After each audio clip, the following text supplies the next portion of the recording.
Hello, Brad Shelkey here at Conversations with Mormons. This is part 3 of Opening Eyes to Life.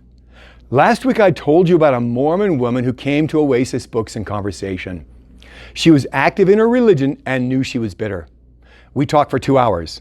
I listened to her story and sought to open her blind eyes to her need for Christ. I did this by first opening my heart wide to her. Why did I do that? God created the world to reflect His goodness, and He did this by opening His heart to create us so that we would bear His image. God later redeemed the world from sin by opening His heart wide to embrace the death that our sin deserves. To become a Christian means to receive the love of God that He revealed at the cross and then pours into our hearts by His Spirit. To be a Christian is to live with God's presence in our hearts. Evangelism is the privilege of opening our hearts wide to reveal to others God's open heart and His testimony of Jesus Christ as being all we need for life. It's also God's Spirit in our words persuading non-Christians to abandon all hope in themselves and trust the good expectations of God's presence as all they need for life too. Why should I quench the Spirit by closing my heart and hiding the glory of Christ's presence from a person to whom God opened His heart wide? I opened my heart wide by seeing this woman through the cross and being kind and transparent. She kept trying to find hope in her own performance by cheapening God's standards. But in doing this, she also cheapened standards for others, and when they didn't meet her cheapened standards, she was able to judge them. She didn't realize that her bitterness simply resulted from judging leniently. I knew that abandoning cheap standards would take care of her bitterness naturally, and so focused on seeing her through Christ and persuading her to abandon leniency and trust what she told me at first. She appeared to repeatedly disagree with me when in fact she was actually disagreeing with herself. I didn't tell her that, but instead kept smiling and reminding her of her own words that we should never do evil and always measure by Jesus. The truth of her humanity is that she desires to be morally flawless, but doesn't realize she can't without Jesus. It is this point of truth that God uses to open blind eyes. God delighted to welcome me into Christ, me, a self-righteous fool who resisted hard. I had to deal with God's delight shining out of the open hearts of the Christians around me who kept talking about the cross and who never criticized me. This expression of God's presence attracted me.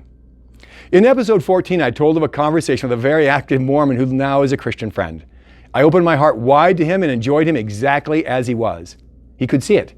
He said he was self-righteous. He also said he was lying at church every Sunday when he took the sacrament. He was lying because he promised to keep all God's commands all the time, but knew he was going to sin again. I smiled and told him that he had spiritual cancer and didn't notice it. I urged him to give up on his own righteousness and trust Christ to be all his righteousness. My enjoyment of him really bothered him. He left Oasis with 2 thoughts. He wanted to grab my throat and squeeze. He also told himself that I had something he had to find. Years earlier, a USU student became a Christian and frequented Oasis.